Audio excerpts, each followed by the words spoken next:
Hello and welcome to your daily crypto news. Before we go any further, make sure you become a subscriber. Smash the like button for us.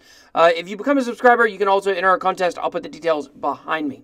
So before we jump into the markets, I want to talk about that tank that we saw there in the opening. I put on the video that is actually the founder of ZClassic. You may have thought that's a joke, but that is actually a true story. So the ZClassic co-founder steals armored vehicle from National Guard base. So he apparently is on duty with the National Guard. I'm sure that will be changing at some point here soon. His name is Joshua Yabit. And when the police stopped him, he did fail a drug test. So he was supposedly heavily on drugs at this point. So I don't know what really the relevance is between him being the founder of ZClassic or the co-founder and also stealing a tank. But that was just a really crazy story. You don't see something like that every day, a man rolling through your town in a tank. So I want to share that with you guys. It's just a crazy story. I'll put the link below. You can read more details about it. So, okay, so let's jump over to coinmarketcap.com. The market cap right now is at 344 billion. Yesterday it was 345 billion. So it's down just a shade. But it just feels like cryptocurrency hasn't really moved in 2 weeks, which still, as I mentioned over and over, is very confusing to me because there's been a lot of big news. Bitcoin dominance is at 38%. It's also been relatively the same. So pretty much everything is either down just a little bit or up just a little bit. EOS is the biggest gainer in the top 10. It's up 3%. Let's look at the biggest gainers of the day. Bitbox token. Honestly, I don't know much about that project. Huobi token. We said yesterday in our video that we believed that it was just on a dip because it was down 11%, and that has bared out to be true. Nano coming in third, biggest gainer of the day at 6% gain. Data Dash, if you watch his channel or you have watched his channel at all, Nicholas Merton put Dash in his top 3 for June in terms of what he expects to be the best coins this month. So that was a very interesting development for Nano, and I'm not sure, maybe the price just went up because he has a lot of followers and people went and bought some, or if he knows something that we don't, and Nano is going to have a good month. So we'll just have to see what happens there. As far as losers, Veritasium, Populous, Centrality, Kin, Wakechain, Steam, but really only 3 things that are down over 5%, so not a lot of huge losers today. So let's jump over to the news. So the SEC has now said that Bitcoin can replace the dollar, and it's not a security because it can replace currency. However, ICOs are going to need to be registered as securities. So I thought this was very interesting. I wanted to read this quote from the article to you. A token, a digital asset where I give you my money and you go off and make a venture. In return for giving you my money, I say you can get a return that is a security, and we regulate that. The SEC Chairman Jay Clayton told CNBC Wednesday in a report by Kate Rooney, we regulate the offering of that security and regulate the trading of that security. So that just bears what we already know is coming, which is ICOs are going to be regulated and they're going to have to start registering as securities. And I don't know where does that end. So I don't know what kind of toll this is going to have on the ICO market, but I expect probably to see a slowdown in ICOs as they try to figure out these regulations and get a handle on what the SEC is going to be expecting. While it's not great news for ICOs, like that's incredible news for Bitcoin that the SEC says it may replace the dollar. And I think that's just a sign of things to come.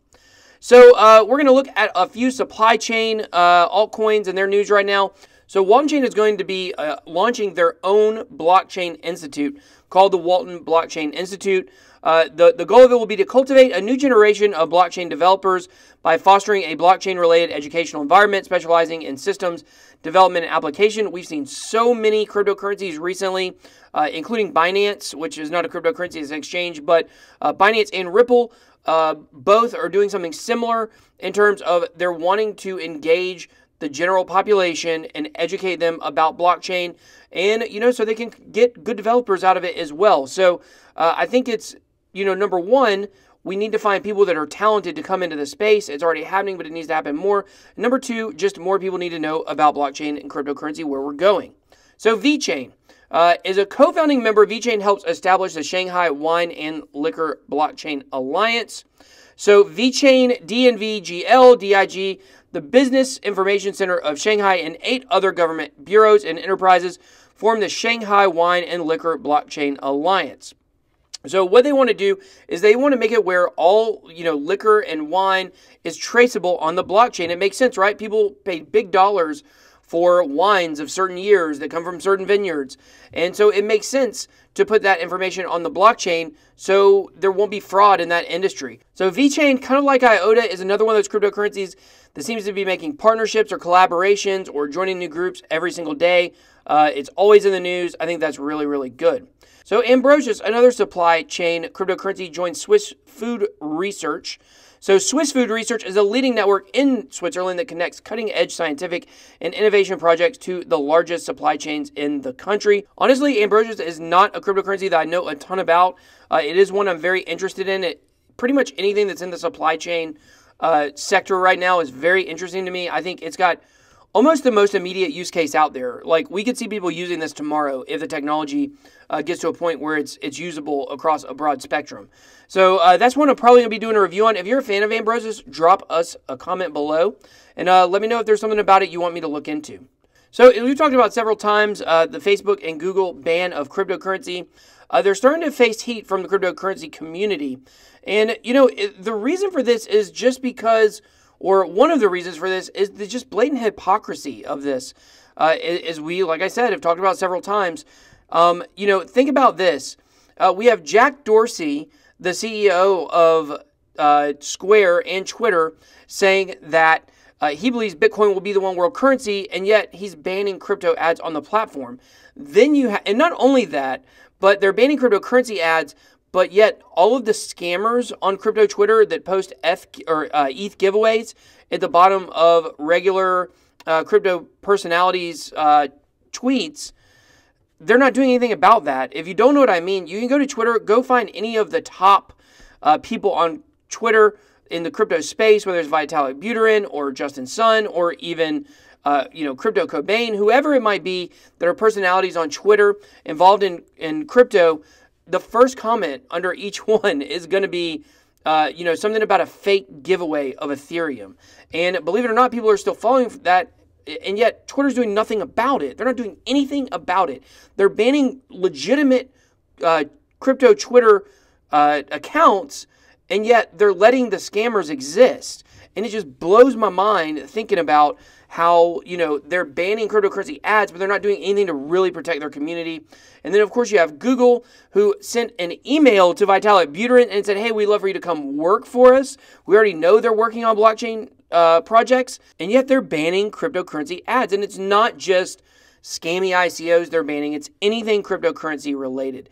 It's cryptocurrency media. It's cryptocurrency gear. It's, anything crypto related they're banning. And it's very obvious why. They're trying to develop their own. So I think at some point they're going to have to cave on this because crypto is going to become such a big space.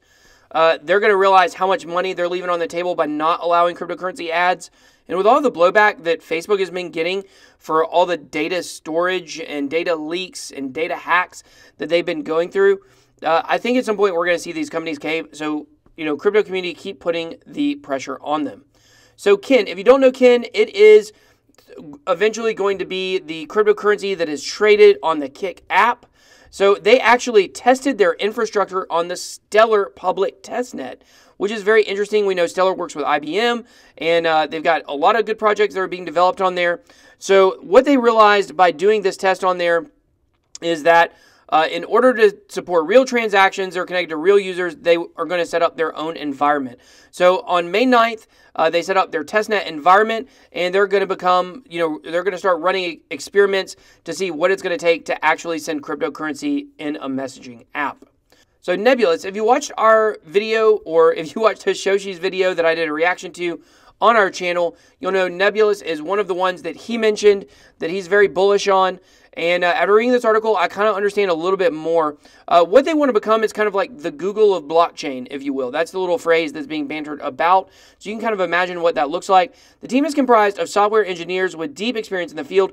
Co-founders Hider Zhu and Robin Zhong worked on a blockchain platform for Ant Financial, Alibaba's payments affiliate. Also, Zhu and Wang collaborated on Ant Shares, which they claim is China's first open source blockchain.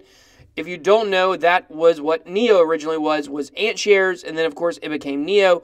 So this is definitely one to keep your eye on. Not financial advice, but I'm starting to hear a lot of good things about Nebulas, and I'm thinking about investing in it myself. So just last story of the day, and we'll drop all of these stories down in the video information below. Komodo has been added to the privacy coin matrix. I'll let you read more about this article and exactly what the privacy coin matrix is.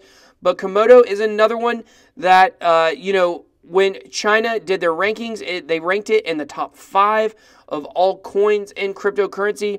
So Komodo is another one that may be undervalued where it's at and one to keep your eye on.